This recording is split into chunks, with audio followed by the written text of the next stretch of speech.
Lo que voy a contarles no debería existir como archivo público, porque la institución que lo recibió hizo todo lo posible para que nadie lo encontrara jamás. Pero existe. Y una vez que lo escuchen, van a entender por qué alguien decidió que tenía que salir a la luz. El nombre del hombre es Valentín Saravia. 16 años trabajando como documentalista de campo para un organismo regional de cartografía social. El tipo de trabajo que nadie glamoriza, porque consiste en subir a lugares sin señal, hablar con comunidades que llevan décadas sin que nadie las visite, y llenar formularios con datos que después duermen en carpetas que nadie vuelve a abrir. Valentín era bueno en eso. No bueno como quien tiene talento natural, sino bueno como quien ha aprendido a separar lo que siente de lo que escribe. Sus informes anteriores son un ejemplo de eso. Sequías, desplazamientos, comunidades enteras reorganizadas después de desastres. Todo documentado con la misma precisión fría, la misma letra pareja, el mismo tono de quien describe hechos y no experiencias. Eso es lo primero que hay que entender de Valentín Saravia, porque es lo que hace que lo que les voy a contar sea tan difícil de descartar. El expediente que existe sobre su última misión está compuesto por 3 cosas. Un informe técnico que presentó al organismo regional cuando volvió, un conjunto de grabaciones de voz que mandó en fragmentos a su hermana mayor durante los días que estuvo en campo, y un cuaderno de notas manuscrito que encontraron en su habitación de hotel cuando no se presentó al vuelo de regreso. El informe tiene páginas que faltan, no arrancadas de forma brusca, sino retiradas con cuidado, como si alguien hubiera querido que la ausencia misma fuera ordenada. Nadie firmó esa retirada. En el registro administrativo del organismo, esas páginas simplemente no existen. Las grabaciones de voz llegaron a su hermana en fragmentos de duración irregular, a veces 2 minutos, a veces 30 segundos, sin orden claro entre sí. Valentín no las grababa en secuencia. Las grababa cuando podía, cuando quería, cuando necesitaba que alguien más supiera algo sin tener que escribirlo. Su hermana las guardó todas.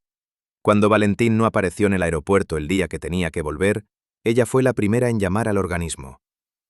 Le dijeron que Valentín había entregado un informe y que el caso estaba cerrado. Ella preguntó si podían decirle dónde estaba su hermano.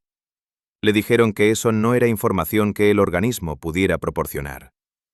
El cuaderno lo encontraron 3 días después, en la habitación del hotel donde Valentín había pernoctado al bajar del asentamiento.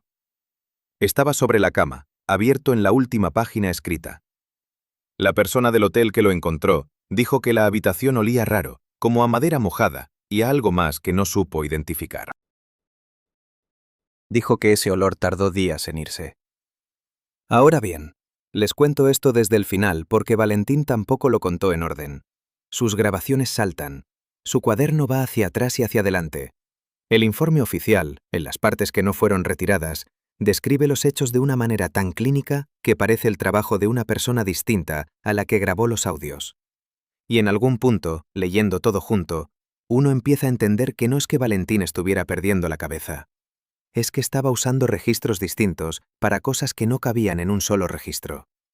Lo que encontró en ese asentamiento no encajaba en ninguno de los formularios que llevaba en la mochila, y lo que es peor, no encajaba en ninguna categoría que 16 años de trabajo en campo le hubieran dado para nombrar lo que veía. La última cosa que escribió en ese cuaderno, en la última página, con una letra que era reconociblemente suya, pero que temblaba en los bordes de cada letra, como si la mano hubiera estado sosteniendo algo muy pesado durante mucho tiempo, fue esto. Ojalá no lo hubiera reconocido. No escribió qué era lo que había reconocido. No lo explicó en ninguna de las grabaciones. No aparece en ninguna parte del informe oficial que quedó.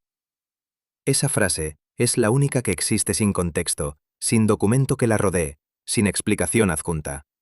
Y es, de las miles de palabras que Valentín Saravia produjo durante esa misión, la única que no suena como un hombre que documenta. Suena como un hombre que recuerda algo que no debería poder recordar. Si esto les parece importante, si sienten que historias como esta merecen ser escuchadas, suscríbanse y dejen su like. Es la única forma de que el archivo siga abierto. Valentín no llegó a ese lugar buscando nada extraordinario. Eso también hay que decirlo, porque es fácil imaginar que este tipo de historias empiezan con alguien que va detrás de algo oscuro, alguien que quiere encontrar lo inexplicable. Valentín no era eso. Valentín tenía una asignación de rutina, una zona de montaña que había quedado fuera de los últimos 3 ciclos de documentación regional por problemas de acceso, y un plazo de entrega de 2 semanas. La pista sobre el asentamiento no llegó de ninguna base de datos oficial. Llegó de una mujer llamada Graciela Montúfar, una geógrafa retirada que Valentín entrevistó en una ciudad intermedia como parte del trabajo de campo previo a subir a la zona. Graciela tenía unos 70 años, cabello completamente blanco recogido en una trenza corta, y la clase de calma que Valentín asociaba con personas que han visto suficientes cosas difíciles como para haber dejado de sorprenderse. Le habló del asentamiento con ese mismo tono, sin dramatismo, sin bajar la voz, como quien menciona un dato geográfico menor. Dijo que estaba en las partes altas, que no aparecía en los mapas recientes porque el camino había sido reclasificado como no operativo, y que ella misma había llegado hasta 2 horas del acceso en una visita de campo de hacía varios años y había dado la vuelta.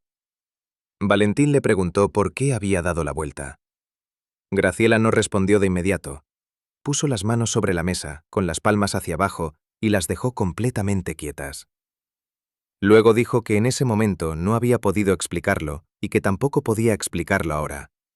Que simplemente había dado la vuelta. Valentín lo anotó en su cuaderno como un dato menor. Geógrafa retirada, acceso previo inconcluso, motivo no especificado. Lo subrayó porque era una anomalía pequeña, el tipo de anomalía que en su trabajo generalmente tenía una explicación práctica. Clima, tiempo, recursos, y que valía la pena revisar en campo para no repetir el mismo error. Lo que no anotó, y que aparece en una de las grabaciones de voz que le mandó a su hermana ese mismo día, es otra cosa. Dice que cuando Graciela puso las manos sobre la mesa, él notó algo. No en las manos, en la forma en que las puso. Demasiado consciente, como si hubiera tenido que recordarse a sí misma mantenerlas quietas. Y que eso, más que cualquier cosa que la mujer hubiera dicho con palabras, fue lo que hizo que Valentín anotara el asentamiento como primera parada de la misión en lugar de última. Subió de madrugada para aprovechar la luz. El camino no estaba en el GPS. Lo siguió con la edición cartográfica antigua que había fotocopiado en la biblioteca del organismo, una hoja grande doblada en 4 que olía a papel viejo y a tinta seca. El bosque empezó espeso desde el primer kilómetro. Pinos tan altos y tan juntos que el amanecer llegaba allá abajo como algo filtrado, atenuado, casi de segunda mano. Valentín tenía la ventana entreabierta y el olor a tierra húmeda y a resina fresca era tan denso que se podía mascar. A 1 hora del asentamiento detuvo el carro. No porque hubiera algo en el camino, sino porque había dejado de haber algo. Ningún pájaro, ningún insecto, ningún sonido de ramas moviéndose. El bosque estaba completamente quieto de una manera que Valentín, con todos sus años de trabajo en zonas remotas, no había experimentado antes. Se quedó con el motor apagado durante varios minutos, escuchando. Abrió la puerta y salió. El frío de la mañana le entró por el cuello de la chaqueta. Puso un pie en el barro del costado del camino y miró hacia los árboles. No había huellas de animales en el barro, no una sola. Sacó el cuaderno del bolsillo de la chaqueta y escribió 4 palabras. Esto no es silencio. Tachó eso. Lo pensó. Escribió de nuevo. Esto es atención. Volvió al carro, arrancó y siguió subiendo. Graciela Montúfar no fue la única persona que sabía del asentamiento. Eso es lo que Valentín descubrió cuando empezó a preguntar en la ciudad intermedia, ya con el mapa fotocopiado en el bolsillo y el carro cargado para subir al día siguiente. Había otros, no muchos, pero había. Una empleada del registro municipal que, cuando Valentín mencionó el nombre del camino reclasificado, dejó de teclear y miró la pantalla durante 3 segundos sin decir nada, antes de responder que ese expediente estaba en archivo físico y que acceder a él requería una solicitud formal con plazo de respuesta de 30 días hábiles. Un hombre mayor en la ferretería, cuando Valentín compró una linterna extra y mencionó hacia dónde iba, que puso el cambio sobre el mostrador sin decir nada, y después, cuando Valentín ya estaba en la puerta, dijo en voz baja, sin mirarlo, que subiera temprano y bajara antes de que oscureciera. Valentín lo anotó todo. Lo anotó porque en 16 años había aprendido que cuando las personas que viven cerca de un lugar no quieren hablar de él, eso nunca es casualidad. Siempre hay algo debajo. Generalmente es algo práctico, un conflicto de tierras, una historia de violencia vieja, una comunidad que tuvo malas experiencias con personas de afuera. Valentín esperaba encontrar algo así. Esperaba una explicación de ese tipo. Lo que encontró fue otra cosa. El camino reclasificado empezaba después de un cruce sin señalización, entre dos curvas de la carretera principal, que si no sabías que estaban ahí, podías pasarlas sin verlas. Valentín las encontró porque el mapa viejo las marcaba con una línea de puntos y una anotación a mano en tinta que alguien había añadido después de la impresión original. La anotación decía simplemente «Acceso norte», y debajo de eso, con letra distinta y más pequeña, como si fuera una corrección o una advertencia añadida por alguien diferente, decía «No recomendado después del mediodía». Valentín entró al camino a las 5:30 de la mañana. Los primeros kilómetros eran barro compacto entre vegetación baja, nada que el carro no pudiera manejar.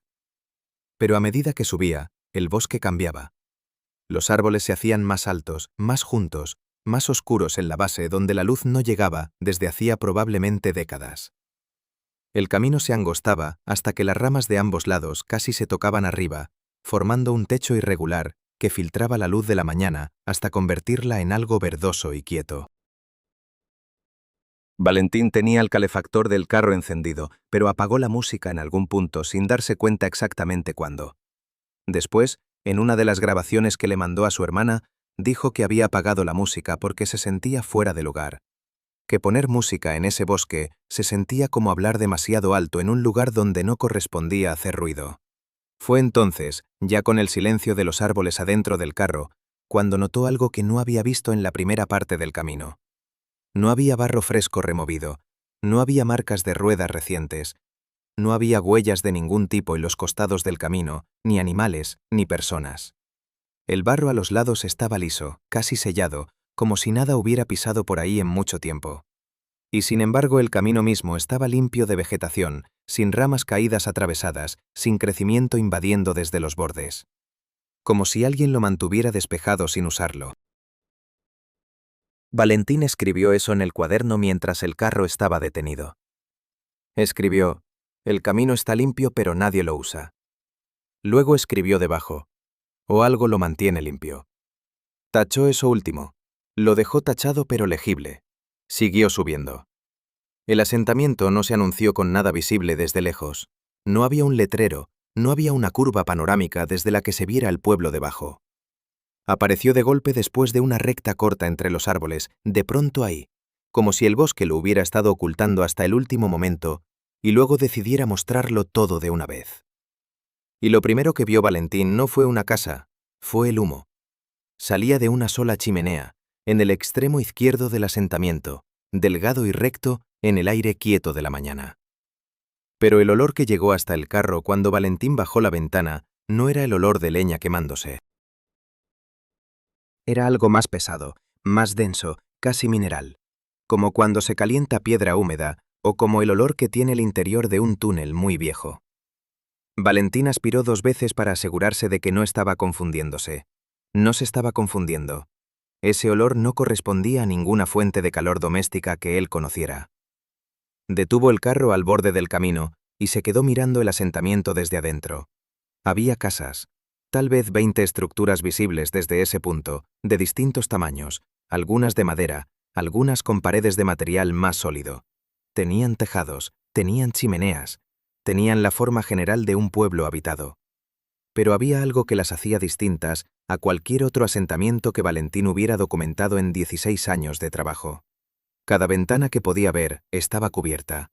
No con cortinas, no con postigos, sino con tablones de madera colocados en un patrón cruzado, horizontal y vertical, fijados con clavos que se veían incluso desde la distancia. Las puertas estaban tratadas igual, algunas con tablas adicionales, algunas con refuerzos de metal en los bordes. No era el trabajo de alguien que tuviera prisa. Era el trabajo de alguien que había tenido tiempo y herramientas y un plan muy claro sobre lo que quería lograr. Valentín bajó del carro.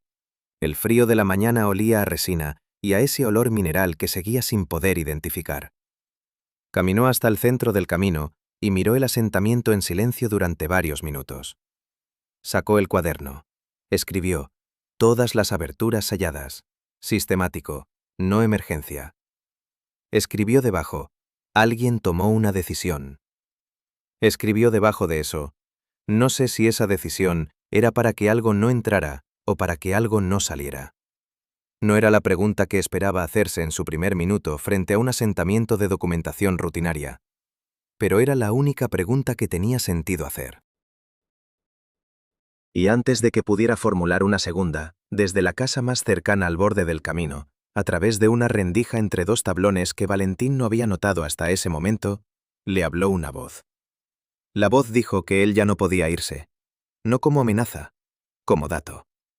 Valentín se quedó quieto en el centro del camino, con el cuaderno abierto en la mano, y procesó esa frase durante un par de segundos. La voz era de mujer, mayor, con un tono completamente plano. El tono de alguien que dice algo que ya dejó de importarle explicar porque lo ha dicho demasiadas veces. No venía de adentro de la casa como si la mujer estuviera en la sala o en la cocina. Venía exactamente de la rendija entre los dos tablones, lo que significaba que ella estaba parada justo ahí, en el interior, con la boca cerca de esa apertura de 2 dedos de ancho, esperando. Valentín preguntó cómo que no podía irse. Dijo que acababa de llegar, que tenía luz suficiente para bajar antes de que oscureciera, que él era documentalista del organismo regional y que necesitaba hablar con alguien del asentamiento para completar su trabajo. Lo dijo con calma, con el tono profesional que usaba en campo cuando necesitaba que la gente confiara en él desde el primer contacto. La mujer esperó a que él terminara. Luego dijo que eso no era lo que ella había dicho. Que ella no había dicho que él no podía irse físicamente. Había dicho que ya no podía irse, que había llegado en el momento equivocado del ciclo y que ahora tenía que esperar como los demás. Valentín escribió eso en el cuaderno. Lo escribió con su letra pareja de siempre, sin que le temblara la mano, porque todavía en ese punto tenía una explicación profesional para lo que estaba oyendo. Aislamiento prolongado, pensó. Posible distorsión del pensamiento colectivo, pensó. Había documentado comunidades en situaciones similares antes, grupos que después de años sin contacto exterior desarrollaban sistemas propios de interpretar el tiempo, el peligro, el mundo de afuera. Tenía un protocolo para eso, lo aplicaría. Le preguntó a la mujer cómo se llamaba. Ella no respondió. Le preguntó cuántas personas había en el asentamiento. Ella tampoco respondió a eso. Valentín esperó.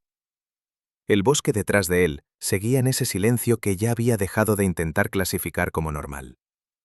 El humo de la chimenea seguía saliendo recto y quieto, con ese olor a piedra mojada que le llegaba en oleadas cada vez que el aire se movía levemente. Entonces la mujer habló de nuevo. Dijo una sola frase, dicha con la misma calma con la que había dicho todo lo anterior, sin subir el volumen, sin ningún énfasis especial en ninguna palabra. Dijo: cuando llegue la noche, no salga del lugar donde esté. Valentín escribió eso también. Y debajo escribió: pregunta pendiente. ¿Qué pasa si uno sale? No lo preguntó en voz alta. Después, en una grabación que le mandó a su hermana esa misma tarde, dijo que no lo había preguntado porque en ese momento tuvo la primera sensación que no pudo encuadrar en ningún protocolo. No era miedo exactamente. Era algo más parecido a la certeza repentina de que algunas preguntas funcionan como llaves, que al hacerlas en voz alta se abre algo que antes estaba cerrado, y que no siempre uno quiere saber qué hay del otro lado. Siguió recorriendo el asentamiento. Las casas estaban distribuidas a lo largo de 2 caminos que se cruzaban en el centro, con un espacio abierto en ese cruce que en otro contexto podría haber sido una plaza. Valentín caminó por los 2 ejes, despacio, documentando cada estructura. El trabajo físico de hacer eso, medir distancias aproximadas, contar edificios, anotar el estado de los materiales, lo mantuvo enfocado durante un rato. Era lo que sabía hacer. Era el terreno donde se sentía firme. Pero mientras caminaba, algo empezó a incomodarlo de una manera que tardó en identificar. No era el silencio, ya había procesado el silencio. No era el olor, ya lo había anotado. Era otra cosa. Era que mientras él recorría el asentamiento de extremo a extremo, no había una sola rendija en ninguna de las casas desde la que alguien lo estuviera mirando. Nada. Las tablas que sellaban las ventanas eran perfectas, sin huecos, sin juntas mal ajustadas. Solo la casa donde había hablado la mujer tenía esa rendija visible. Lo que eso significaba era que o bien el resto de los habitantes no tenía curiosidad ninguna por el hombre que acababa de llegar en carro desde afuera, o bien lo estaban mirando de una manera que él no podía detectar. Valentín se detuvo en el centro del cruce, en el espacio que debería haber sido la plaza, y giró despacio mirando todas las fachadas al mismo tiempo. 20 estructuras, una sola rendija visible, un solo hilo de humo saliendo de una sola chimenea. Sacó el cuaderno y escribió. El asentamiento da la impresión de estar casi vacío. Escribió debajo, pero no lo está. Escribió debajo de eso. Alguien aquí tiene mucha práctica en no dejarse ver. Lo guardó. Siguió caminando hacia el extremo norte del asentamiento, donde las casas eran más viejas, con la madera más oscura y los tablones de las ventanas más gruesos, como si ese sector hubiera sido sellado antes y con más urgencia. Y fue ahí, en el último edificio del extremo norte, donde encontró algo que no estaba en ninguna de las otras estructuras. Algo que cambió completamente la pregunta que Valentín llevaba haciéndose desde que llegó. En la pared lateral de esa casa, grabado en la madera con algo afilado y con una precisión que no tenía nada de improvisado, había un patrón. No era texto, no era una fecha, ni un nombre, ni una señal que Valentín pudiera relacionar con nada que hubiera visto antes en campo. Era una espiral. Cerrada, perfecta, con líneas secundarias que salían del centro hacia afuera en intervalos regulares, como si alguien hubiera calculado las distancias antes de empezar a tallar. Valentín la fotografió. Luego la midió con la regla que llevaba en la mochila. Luego la tocó con la punta de los dedos, siguiendo el recorrido de la espiral desde el centro hacia afuera. La madera alrededor de la marca estaba fría, como era de esperar. Pero la marca misma, el canal grabado en la madera, estaba a una temperatura diferente. No más fría, más cálida. Solo un par de grados, lo suficiente para notarlo, no lo suficiente para tener una explicación lógica. Valentín retiró la mano. Miró la marca durante varios segundos. Luego miró hacia los árboles en el borde del asentamiento, porque tuvo la sensación repentina de que la marca no era única, de que si caminaba hasta esos árboles, iba a encontrar el mismo patrón. De que ese patrón marcaba algo que tenía un límite, y que él en ese momento estaba parado dentro de ese límite, sin haberlo elegido. Caminó hasta el borde del bosque. Tardó 40 segundos en encontrar el primer árbol marcado. Había 19 árboles marcados. Valentín los contó 2 veces para estar seguro. Estaban distribuidos en el borde del bosque, de manera que formaban un arco alrededor del asentamiento, no un círculo completo, sino algo parecido a una herradura abierta hacia el lado por donde llegaba el camino. La espiral en cada tronco era idéntica a la de la pared de la casa, la misma proporción, las mismas líneas secundarias, la misma orientación. Valentín fotografió cada árbol y midió la distancia entre uno y otro. La distancia era siempre la misma, no aproximadamente la misma, exactamente la misma, dentro de un margen tan pequeño que era imposible que eso fuera casual o hecho a ojo. Alguien había medido esas distancias. Alguien había trazado ese arco con una precisión que requería herramientas o mucho tiempo, o las dos cosas. Lo que más perturbó a Valentín no fue eso. Fue lo que descubrió cuando revisó las fotos en la pantalla de su celular, ahí mismo, parado frente al 19º árbol. Las fotos de las marcas en la pared de la casa se veían perfectas, nítidas, con todo el detalle del tallado visible. Las fotos de los árboles eran distintas. En todas ellas, la espiral aparecía borrosa, como si el foco no llegara hasta la superficie de la marca, aunque la madera alrededor estuviera perfectamente enfocada. Valentín tomó otras 3 fotos del último árbol, ajustando manualmente el foco cada vez. Mismo resultado. La madera, clara. La marca, como si algo entre el lente y la superficie estuviera doblando la luz. Guardó el celular. No escribió nada en el cuaderno sobre eso todavía. Caminó de regreso al asentamiento, con el sonido de sus propios pasos en el barro como único ruido en todo el bosque. Esa tarde instaló el equipo de campo en el carro. No quería dormir adentro de ninguna estructura del asentamiento, sin entender primero qué clase de lugar era. Tenía una bolsa de dormir, comida para 3 días, todo lo necesario para aguantar fuera. Comió algo sin registrar el sabor. El sol bajaba rápido entre los árboles y la temperatura caía con él de una manera más brusca de lo que esperaba para esa altitud. Antes de que oscureciera del todo, la mujer de la rendija volvió a hablar. No lo llamó. No hizo ruido para avisarle que estaba ahí. Simplemente habló, como si supiera exactamente dónde estaba Valentín en ese momento y calculara que él podía escucharla desde ahí. Dijo que si iba a quedarse en el carro, que lo hiciera con todas las ventanas cerradas y sin encender ninguna luz después de que oscureciera. Valentín preguntó por qué. Ella dijo, porque la luz lo orienta. Valentín preguntó qué orientaba la luz. Hubo una pausa. Luego ella dijo, lo que llega. Valentín cerró todas las ventanas. Apagó la linterna. Se quedó en el asiento del conductor en completa oscuridad con el cuaderno apoyado en las rodillas y el bolígrafo en la mano, escribiendo de memoria sin ver el papel, porque necesitaba registrar todo y no podía encender ninguna luz. A las 2 de la mañana algo entró al asentamiento. No llegó por el camino. Valentín no oyó ningún sonido que indicara aproximación desde la dirección del camino. El sonido empezó directamente adentro del espacio entre las casas, como si hubiera aparecido ahí sin transición.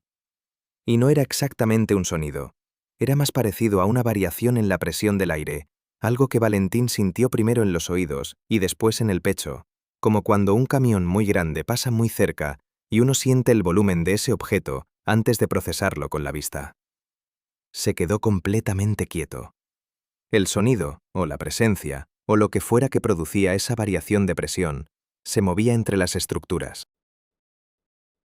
Valentín podía seguirlo por el patrón de esa sensación en el pecho, que aumentaba y disminuía dependiendo de la dirección. No se movía en línea recta, daba rodeos, se detenía, volvía a moverse. Era el movimiento de algo que conocía el espacio de memoria y no necesitaba explorar. En algún punto de esa secuencia, se detuvo justo al lado del carro. Valentín no respiró.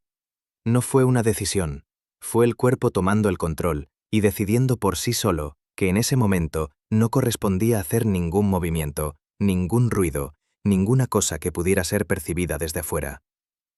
La presión en el pecho era tan intensa que dolía levemente, como cuando uno aguanta demasiado tiempo sin respirar. Duró lo que Valentín calcula como entre 3 y 5 minutos, parado ahí, sin moverse, sin producir ningún sonido que él pudiera detectar. Después se fue. La presión en el pecho desapareció gradualmente, como baja la fiebre. Valentín esperó 20 minutos antes de moverse. Luego encendió la linterna tapada con los dedos para que saliera solo un hilo de luz, lo suficiente para ver el cuaderno, y escribió durante 1 hora sin parar.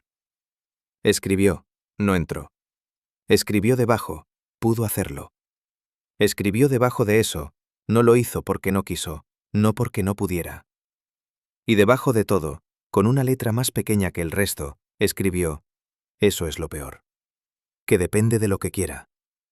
A las 5 de la mañana, con la primera luz grisácea filtrándose entre los árboles, Valentín decidió que necesitaba hablar con alguien del asentamiento antes de que cayera otra noche. Necesitaba entender qué era lo que llegaba. Necesitaba entender el acuerdo que la mujer había mencionado sin nombrarlo directamente. Necesitaba, sobre todo, entender si tenía alguna opción que no fuera quedarse a esperar que ese ciclo terminara solo. Golpeó la puerta de la casa más cercana con los nudillos, despacio, 3 veces. Hubo un silencio largo. Luego el sonido de algo moviéndose adentro. Luego una voz distinta a la de la mujer. Voz de hombre, grave, con la lentitud de alguien que no ha dormido o que ha aprendido a hablar despacio para no gastar energía en nada que no sea necesario. Dijo que sabía que Valentín había estado despierto toda la noche. Dijo que eso era bueno. Dijo que los que dormían la primera noche generalmente no entendían a tiempo. Valentín preguntó qué era lo que tenía que entender. El hombre tardó varios segundos en responder. Cuando lo hizo, lo que dijo no respondía exactamente la pregunta.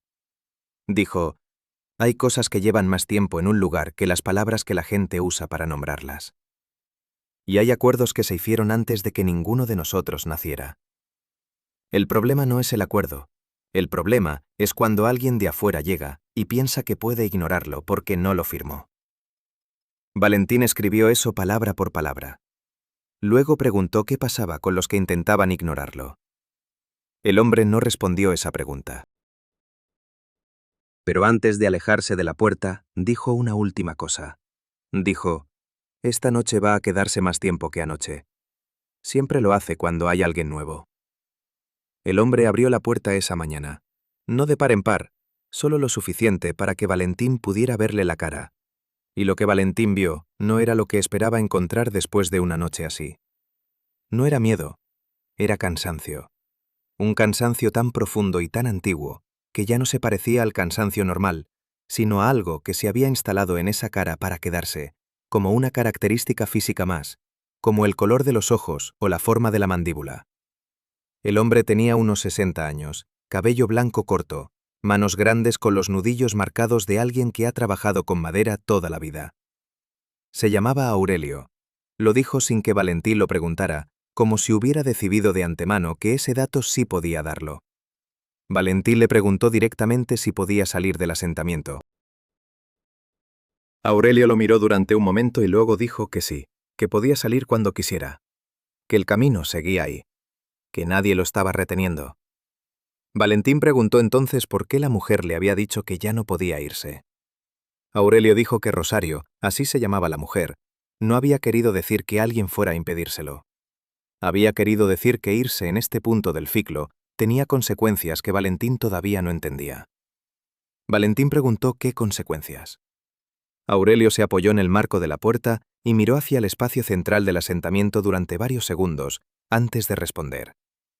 Dijo que había habido personas que se habían ido antes de que el ciclo cerrara, que algunas de ellas habían llegado bien al valle, que otras no habían llegado, y que las que sí llegaban, sin excepción, volvían al asentamiento en el siguiente ciclo sin haber tomado la decisión de volver, sin saber exactamente cómo habían llegado ahí de nuevo, como si algo las devolviera. Valentín escribió eso. Luego preguntó qué era el ciclo. Aurelio dijo que el ciclo era el periodo entre una visita y la siguiente, que no tenía una duración fija, que podía ser días o semanas, dependiendo de algo que ninguno de ellos había podido determinar con claridad. Que mientras el ciclo estaba abierto, lo que llegaba por las noches tenía presencia en el asentamiento, y que esa presencia se extendía por el camino hacia abajo, no de manera física, pero sí de una manera que afectaba a las personas que lo transitaban en ese periodo. Valentín preguntó qué era lo que llegaba por las noches. Aurelio dijo que no tenían un nombre para eso. Que los más viejos del asentamiento, los que habían nacido ahí y habían crecido con el ciclo, usaban una expresión que en la lengua de sus abuelos significaba algo parecido a lo anterior, pero que esa traducción tampoco era exacta porque la palabra original no describía una entidad, sino una condición. Algo parecido a decir lo que estuvo antes de que hubiera nombres para las cosas. Valentín cerró el cuaderno. Lo miró. Lo volvió a abrir y escribió: «El acuerdo no es con una criatura, es con una condición». Y debajo escribió: «Eso es mucho peor». Aurelio entró de nuevo a la casa.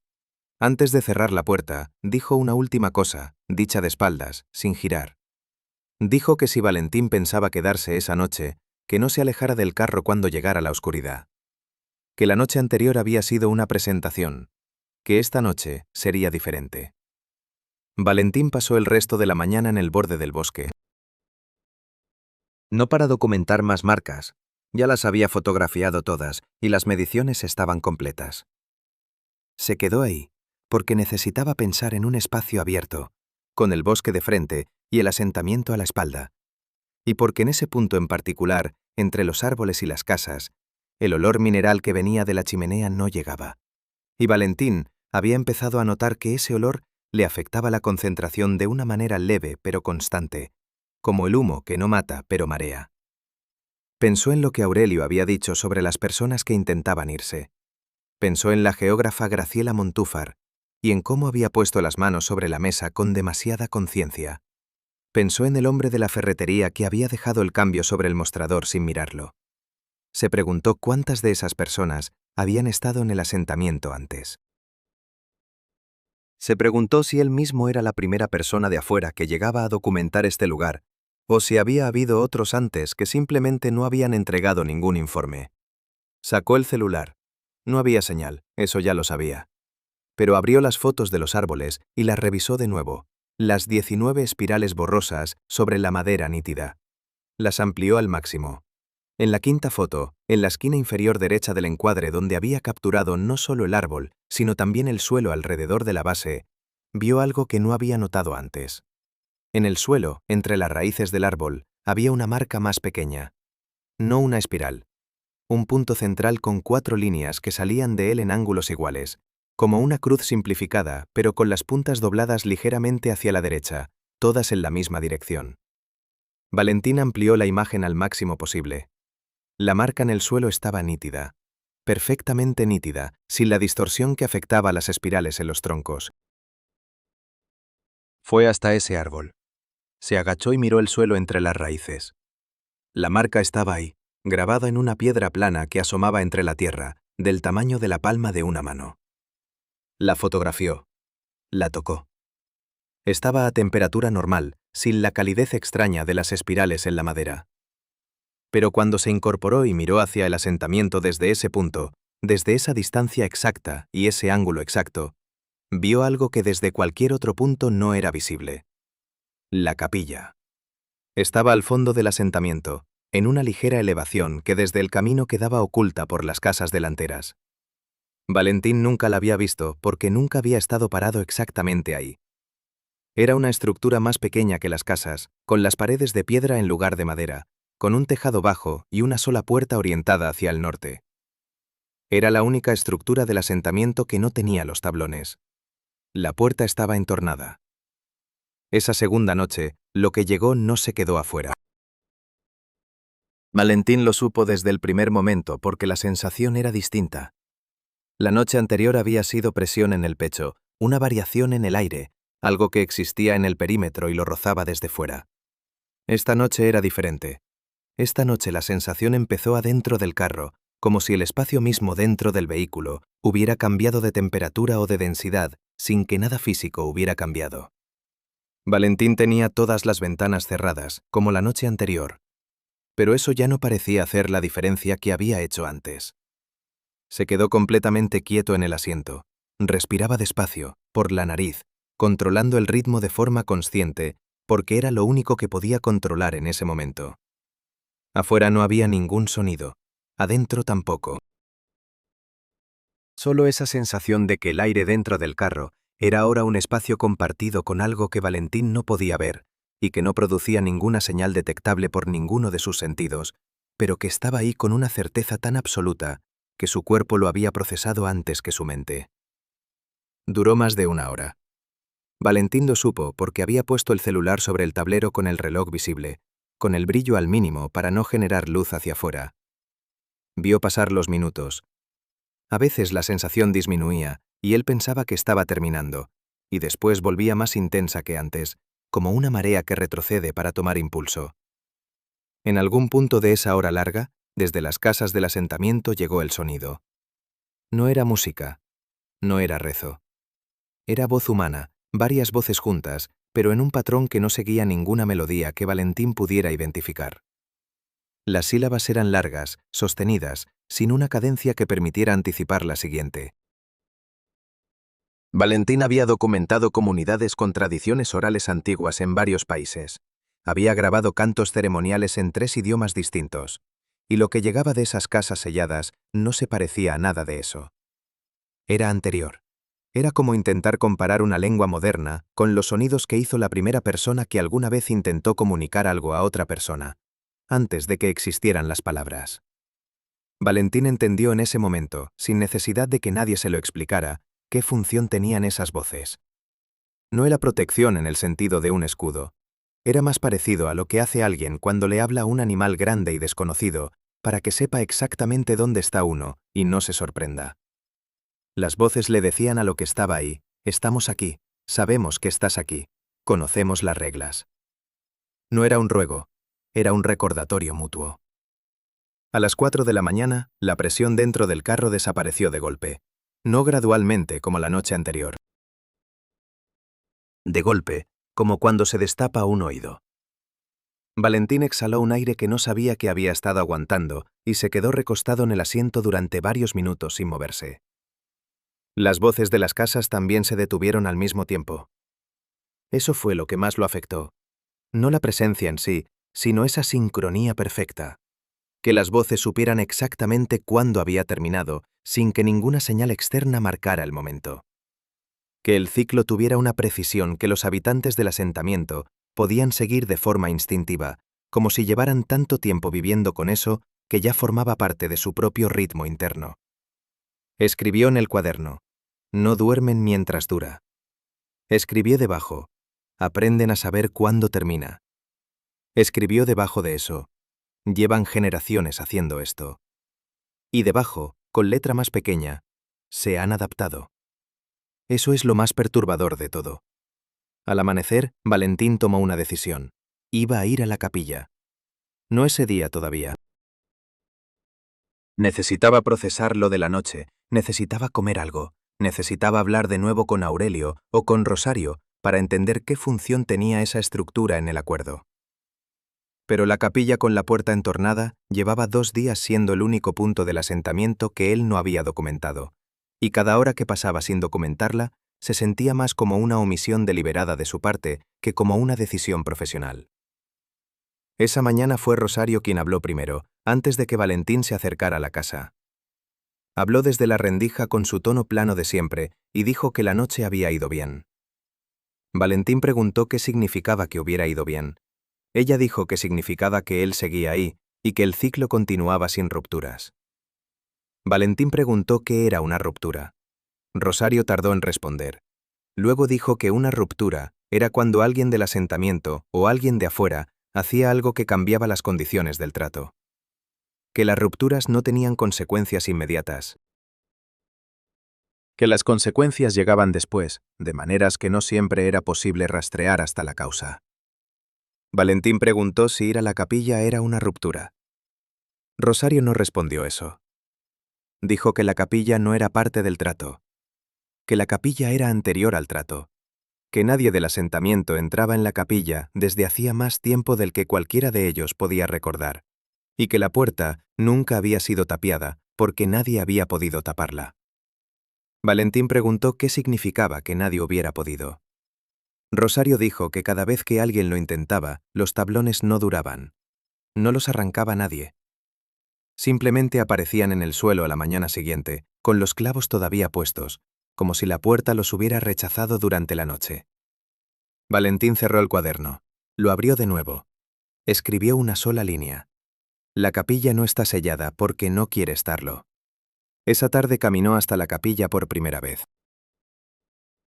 Se quedó parado frente a la puerta entornada durante mucho tiempo, con las manos en los bolsillos y el cuaderno bajo el brazo, mirando la oscuridad que había al otro lado de esa apertura de unos 20 centímetros. El olor que salía de adentro no era el olor mineral de la chimenea, era algo más frío, más seco, como el aire que sale de una cueva que lleva sellada mucho tiempo y de repente se abre. No entró. Pero mientras estaba parado ahí, con la vista fija en esa franja oscura entre la puerta y el marco, tuvo la certeza de que algo adentro de la capilla lo estaba mirando a él. No una certeza construida por el miedo o por los 2 días de tensión acumulada. Una certeza directa, inmediata, como cuando uno entra a una habitación y sabe antes de mirar que hay alguien más ahí. Valentín había sentido eso antes en su trabajo, en casas abandonadas, en espacios donde había ocurrido algo difícil y el aire todavía lo cargaba. Pero esto era diferente en una cosa fundamental. Lo que lo miraba desde adentro de la capilla no era un residuo, era una presencia activa. Y llevaba mirándolo, entendió en ese momento, desde mucho antes de que él se parara frente a la puerta. Dio un paso atrás, luego otro. No corrió. Caminó de regreso al carro con el mismo ritmo de siempre, porque algo le decía que el ritmo importaba, que cualquier aceleración sería leída como una señal que él no quería enviar. Esa noche era la tercera, y Aurelio le había dicho que la tercera noche era distinta a todas las anteriores. De la tercera noche quedan 42 minutos de grabación de voz. Valentín los grabó en fragmentos cortos, sin pausa entre ellos, como si necesitara registrar cada cosa en el momento exacto en que ocurría, porque no confiaba en su capacidad de recordarla después. Las grabaciones están en el expediente. El organismo regional nunca las transcribió. La hermana de Valentín las escuchó una vez y dijo que no podía volver a escucharlas porque la voz de su hermano en ellas no sonaba como él. No sonaba asustado. Sonaba diferente de una manera que ella no supo describir con más precisión que esa.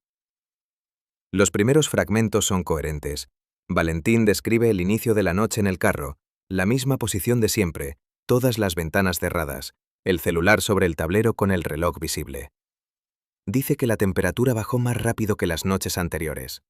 Dice que el olor mineral que venía de la chimenea de Rosario esa noche era más intenso, tan intenso que lo sentía incluso con las ventanas cerradas, como si se filtrara por algún lugar que él no podía identificar.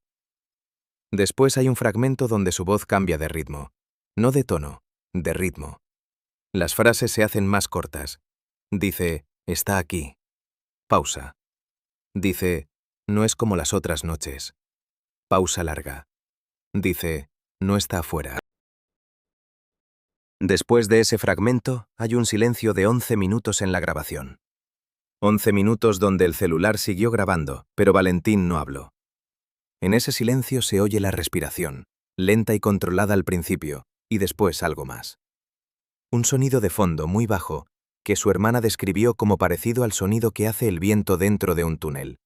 Ese tono constante y sin variación, que no es exactamente un sonido, sino la ausencia de todos los demás sonidos condensada en una frecuencia. Cuando Valentín vuelve a hablar, su voz es más baja. Dice, las voces de las casas empezaron. Dice que esta vez no suenan igual que las noches anteriores, que hay algo en el patrón de las sílabas que es diferente, más urgente, menos rítmico. Como si las personas dentro de las casas también estuvieran respondiendo a algo que esta noche era distinto a lo habitual. El siguiente fragmento es el más difícil de escuchar según la hermana. Valentín dice, creo que me está mirando. No lo dice con miedo. Lo dice con la misma neutralidad con que diría el cielo está nublado o el camino está húmedo. Como si fuera un dato más que estuviera registrando. Dice, no puedo ver nada. No hay nada visible, pero sé que me está mirando de la misma manera que sé que estoy respirando. No lo proceso, simplemente lo sé. Después hay otro silencio. Este dura 22 minutos. Cuando vuelve a hablar, dice una sola frase, y es la frase que aparece en ningún otro documento del expediente. Dice, no entiendo por qué lo reconozco. No explica qué es lo que reconoce. No lo elabora en ese fragmento ni en los siguientes. Los últimos fragmentos de esa noche son descripciones técnicas, la hora en que la presencia se retiró, el momento en que las voces de las casas se detuvieron, la temperatura aproximada dentro del carro, el nivel de batería del celular. Es como si Valentín hubiera vuelto a su modo profesional de golpe, como si hubiera encontrado ese terreno firme y se hubiera aferrado a él con las dos manos para no pensar en la frase que acababa de decir. Al amanecer, Valentín entró a la capilla. No fue una decisión que tomó en ese momento, llevaba 2 días tomándola sin reconocerlo.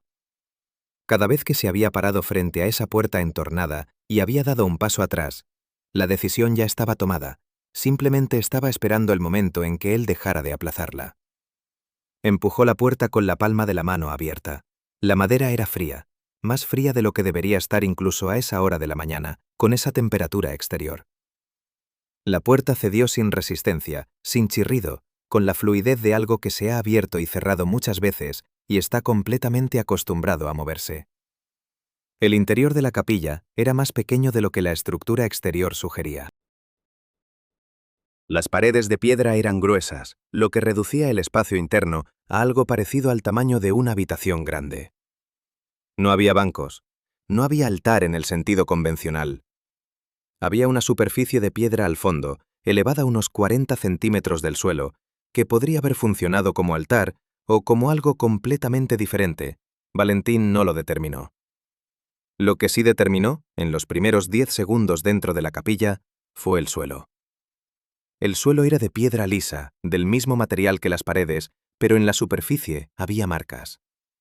No talladas, sino grabadas de una manera que Valentín no supo describir con precisión, como si el material hubiera sido trabajado desde adentro hacia afuera, no desde afuera hacia adentro. Espirales, como las de los árboles y la pared de la casa, pero más densas, más complejas, organizadas en capas que se superponían sin confundirse, cada nivel ligeramente diferente al anterior en el grosor de las líneas y en el ángulo de las secundarias. El patrón cubría casi todo el suelo. Dejaba libre únicamente una franja estrecha alrededor del perímetro interior, suficiente para caminar pegado a las paredes sin pisar las marcas. Valentín sacó la cámara. Fotografió el suelo desde distintos ángulos. Las fotos salían nítidas, todas ellas, sin la distorsión que habían tenido las marcas de los árboles. Eso también lo anotó, porque la diferencia le parecía significativa, aunque todavía no podía decir por qué. Después levantó la vista del suelo. Y en el umbral opuesto, el único lugar de la capilla donde no había marcas en el suelo, donde la piedra lisa quedaba libre como si ese espacio hubiera sido reservado deliberadamente, había algo. Valentín no lo describió de forma directa en ningún documento, ni en el cuaderno, ni en las grabaciones, ni en el informe oficial. Lo que escribió en el cuaderno, en las páginas correspondientes a ese momento, fue esto. No tiene la forma que uno esperaría. No tiene una forma que yo pueda describir usando las palabras que tengo disponibles. Lo que sí puedo decir es que lo que está en ese umbral no llegó esta mañana. Lo que está en ese umbral lleva en ese umbral desde antes de que hubiera una capilla. La capilla fue construida alrededor de él, no al revés. Y debajo de eso, con una letra que era la suya, pero que temblaba en los bordes de cada trazo, escribió la misma frase que había dicho en la grabación de la noche anterior. No entiendo por qué lo reconozco. Valentín no huyó. Eso es lo que más cuesta entender cuando uno lee el expediente completo. Cuando uno tiene todas las piezas juntas y trata de imaginar estar parado en ese umbral de piedra fría, con algo en el extremo opuesto que no tenía la forma que uno esperaría, y que llevaba ahí desde antes de que existiera la palabra para nombrarlo. El instinto normal en ese momento es salir corriendo, no caminar, correr. Valentín no lo hizo. En una de las grabaciones que le mandó a su hermana días después, cuando ya estaba en el hotel de la ciudad intermedia y el celular tenía señal, intentó explicar por qué. Dijo que en ese momento, dentro de la capilla, su cuerpo había tomado una decisión que su mente tardó varios segundos en procesar. Y la decisión no fue quedarse por valentía, ni por curiosidad profesional, ni por ningún impulso que él pudiera reconocer como propio. La decisión fue quedarse porque algo en la situación indicaba con una claridad absoluta que moverse de manera brusca sería el error más grave que podía cometer. No porque lo fueran a detener, sino porque el movimiento mismo, la velocidad, el pánico convertido en acción física, cambiaría algo en la relación entre él y lo que estaba en ese umbral, y ese cambio no tendría vuelta atrás. Así que se quedó quieto. Respiró. Miró. Lo que había en el umbral no producía sonido, no producía movimiento en el sentido convencional, pero no era estático tampoco. Era más parecido a lo que hace el agua quieta cuando uno la mira fijo durante mucho tiempo, que parece inmóvil, pero en realidad tiene una actividad constante y silenciosa que solo se percibe si uno le dedica suficiente atención. Valentín le dedicó toda la atención que tenía. Después dijo algo que aparece en la grabación y en ningún otro documento.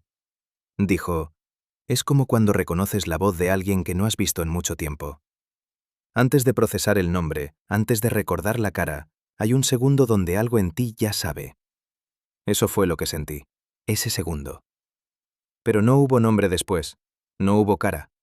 Solo ese reconocimiento sin objeto, flotando ahí sin ningún lugar donde anclarse. Estuvo parado en la capilla durante lo que calculó como 20 minutos. El frío del interior era seco, quieto, sin la humedad que uno esperaría en una estructura de piedra cerrada durante tanto tiempo. El olor era diferente al de cualquier otro punto del asentamiento, no mineral como la chimenea, no a tierra húmeda como el bosque. Era un olor que Valentín describió solo como antiguo, y dijo que esa palabra tampoco era exacta, pero era la más cercana que encontró. En algún punto de esos 20 minutos, sin ninguna señal que Valentín pudiera identificar, lo que estaba en el umbral dejó de estar ahí. No se movió hacia ningún lado.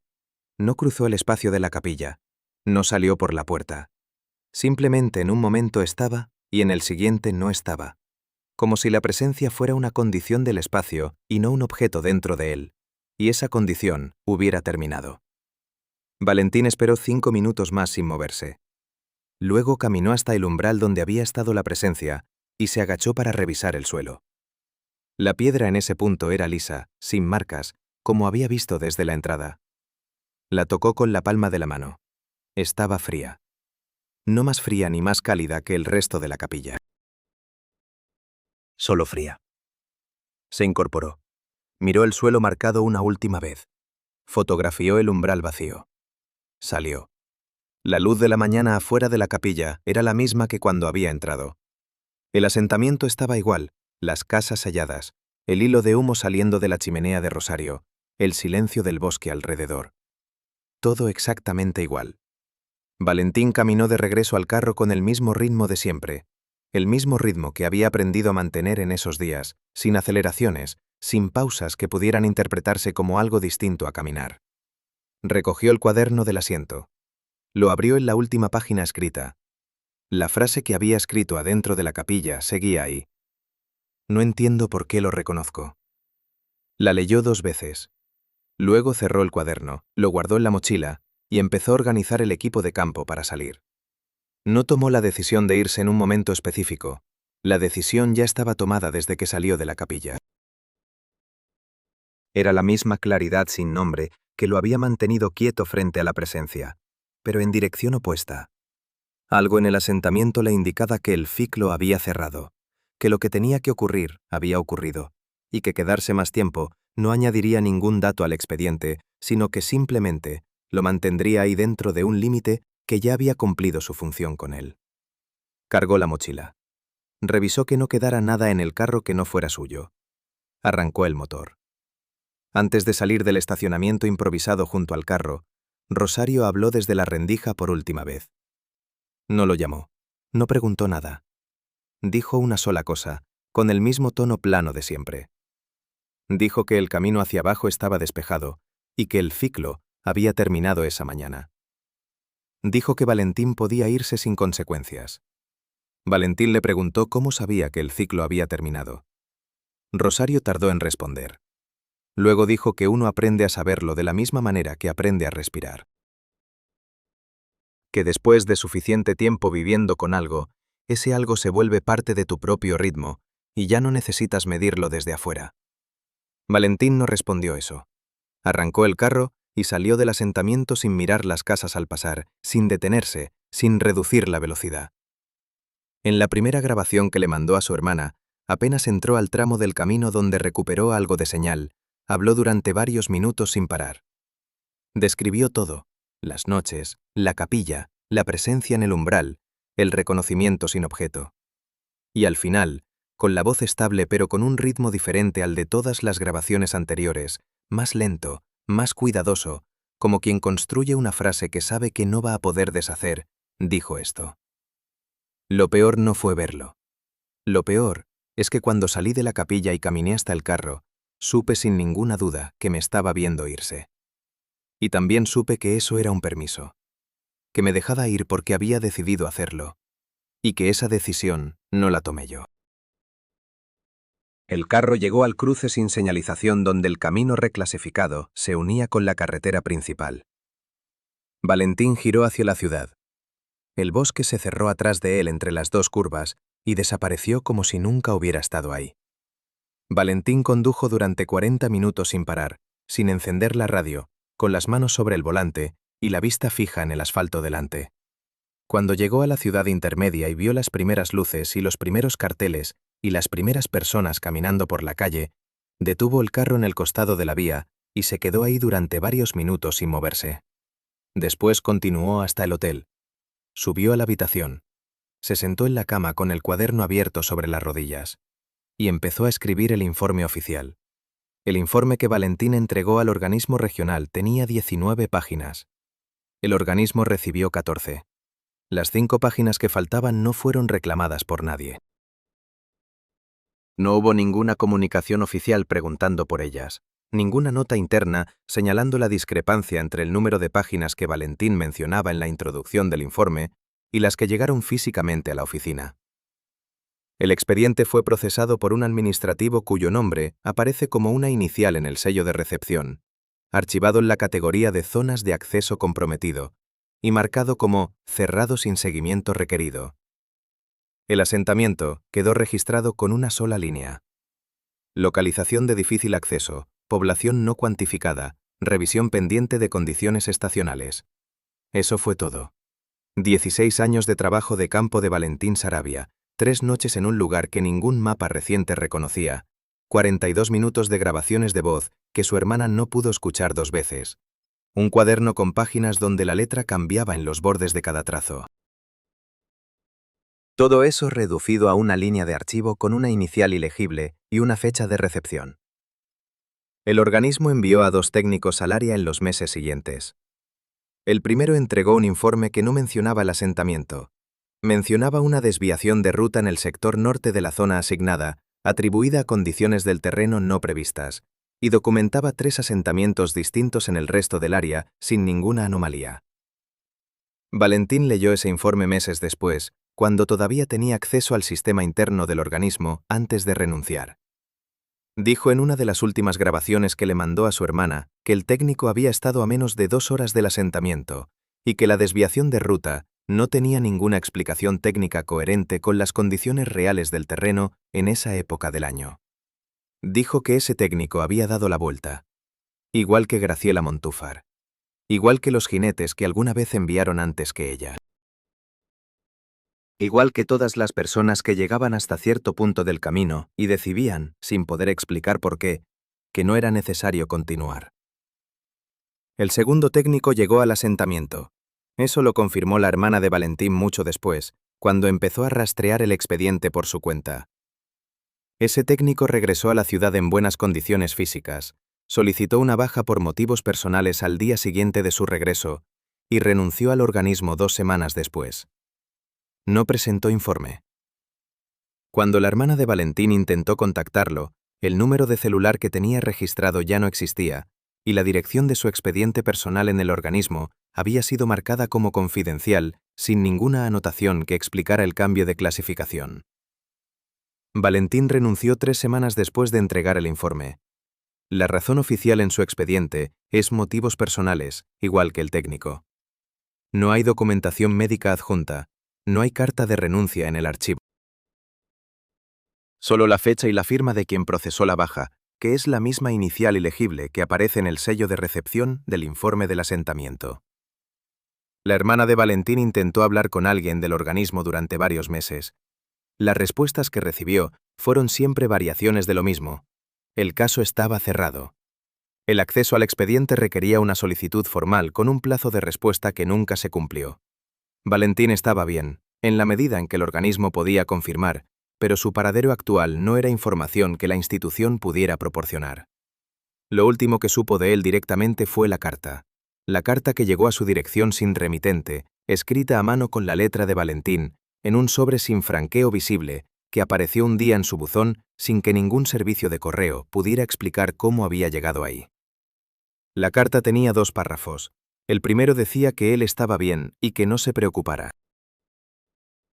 El segundo decía que había una cosa que necesitaba decirle, aunque no pudiera explicarla completamente. Decía que las marcas del suelo de la capilla, las espirales grabadas en la piedra en capas superpuestas, algunas de ellas las había reconocido. No todas, solo algunas. Y que desde que salió del asentamiento había estado intentando recordar de dónde las conocía. Que ese recuerdo no llegaba de ningún lugar concreto de su memoria, que llegaba de algún lugar más adentro, más anterior, como si no fuera un recuerdo suyo, sino algo más viejo que él, y que simplemente vivía en él sin haberle pedido permiso. La carta terminaba con una sola línea. Decía: «Espero no recordarlo del todo, pero creo que ya es tarde para eso». No hubo más cartas después de esa. Años más tarde, un investigador independiente que documentaba tradición oral en una región completamente diferente, a cientos de kilómetros del asentamiento, transcribió en sus notas de campo el testimonio de una anciana de un pueblo de montaña que describía ciertas marcas en las paredes de una estructura muy antigua en las afueras de su comunidad. El investigador dibujó las marcas en su cuaderno basándose en la descripción de la anciana. Eran espirales, con líneas secundarias que salían del centro en intervalos regulares, exactamente iguales a las que Valentín había fotografiado, medido y tocado con la palma de la mano en el borde del bosque del asentamiento. La anciana llamaba esas marcas con una expresión en su lengua local, que el investigador tradujo como la señal del primer trato. Le explicó que marcaban el límite entre el territorio de las personas y el territorio de lo que había estado ahí antes que las personas. Que el trato consistía en no cruzar ese límite de noche y en reconocer, durante el día, que ese límite existía y que no lo habían creado ellos. Que mientras el trato se respetara, lo que había del otro lado no cruzaba hacia el lado de las personas. El investigador le preguntó qué pasaba si alguien cruzaba el límite. La anciana dijo que cruzar el límite no era el problema. El problema era reconocer lo que había al otro lado. Porque una vez que uno lo reconocía, ya no era completamente de este lado. Una parte quedaba ahí, del otro lado del límite, para siempre. Y esa parte, tarde o temprano, empezaba a jalar al resto. El investigador anotó eso en sus notas. Debajo escribió, pendiente verificar si hay registros similares en otras regiones. Nunca publicó esas notas. Sus archivos personales fueron donados a una biblioteca universitaria después de su muerte, donde permanecieron sin catalogar durante años hasta que alguien, revisando cajas sin clasificar, encontró el cuaderno con el dibujo de las espirales y la traducción de la anciana. Ese alguien fue quien armó este expediente. El camino reclasificado sigue sin aparecer en los mapas actuales. Las estructuras del asentamiento, según la única nota administrativa que existe de una revisión posterior, estaban intactas en la última visita registrada. La puerta de la capilla seguía sin tablones. El estado actual del lugar, si alguien ha ido recientemente, si alguien ha vuelto con un informe, no consta en ningún archivo consultado para preparar este relato. Lo que sí consta es esto. Valentín Saravia reconoció algo en el suelo de esa capilla que no debería haber podido reconocer. Y eso, más que todo lo que vio, más que las 3 noches de presencia, más que el permiso de irse que no fue una decisión suya, fue lo que cambió algo en él que no volvió a ser lo mismo. Porque hay conocimientos que uno adquiere leyendo o viviendo o pensando. Y hay conocimientos que simplemente aparecen, como si siempre hubieran estado ahí dentro, esperando el momento en que la situación correcta los despertara. El segundo tipo no se elige, y una vez despierto, no vuelve a dormirse. Ahora les pregunto algo, y quiero que lo piensen de verdad antes de responder. Si ustedes hubieran estado en ese umbral, frente a algo que su mente no podía nombrar, pero que alguna parte de ustedes reconocía sin saber de dónde, ¿habrían preferido quedarse y entender, o habrían preferido no saber nunca que ese reconocimiento existía dentro de ustedes? Cuéntenme en los comentarios. Hay respuestas a esa pregunta que dicen mucho más sobre una persona de lo que uno quisiera admitir. Si esta historia les llegó, si sintieron aunque sea una vez esa incomodidad de no poder explicar exactamente por qué les estaba afectando, déjenle un like y suscríbanse al canal. Hay más expedientes como este, hay más caminos sin nombre en los mapas viejos, y hay más preguntas que es mejor hacerse acompañado.